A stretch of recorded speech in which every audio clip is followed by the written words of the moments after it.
Those of you who tune into the show regularly know that I try where possible to talk about interesting things happening around the technical side of dirt racing. That's included aero stuff with both sprint cars and late models. We've talked through rod shocks and tire doping. We've talked traction control, coilover sprint cars, basically anything Paul Silva related. There's been secret engine projects and absolutely chassis talk for days.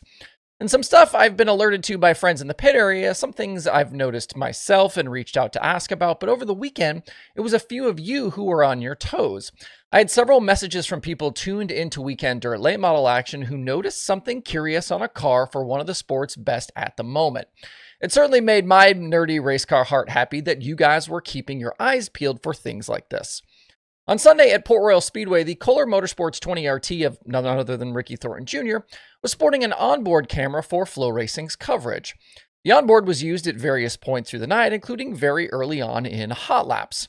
This onboard view is where folks spotted something a little bit different.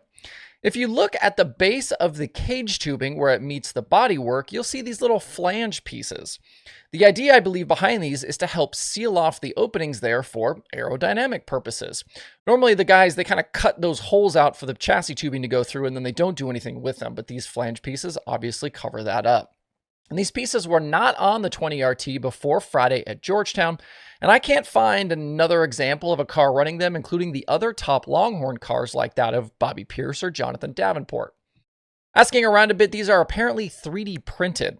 This is an early version of them. They could be on sale to the public in the future. In this photo from my friend Paul Arch, you can see they're used all the way around those various cage tubes at the points where they kind of go through the body. And RTJ had a good weekend. He was second at Georgetown and then wins at Hagerstown and Port Royal. Do I think these pieces are why? No, obviously not. We've seen him fast and winning plenty in the past without them. But I do think it's something interesting to look at as teams try and find any little bit of time out of these race cars. I'm sure it won't be long before a bunch of more teams will have something similar mounted up to their own cars. We've also documented all of the crew turnover that this 20RT team has dealt with this season and last season as well. But things might be settling on that front just a little bit. Zach Frields and Skylar Cooper have been in place, but over the weekend saw the first races out for new guy Nick Hardy. If you recognize that name, Hardy was previously crew chiefing Hudson O'Neal's car at SSI, but he departed that squad when Jason Durham was brought in here a few weeks ago.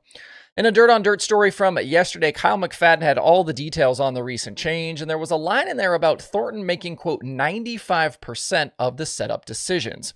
As we've kind of expected and talked about for a while, RTJ basically serving as his own crew chief.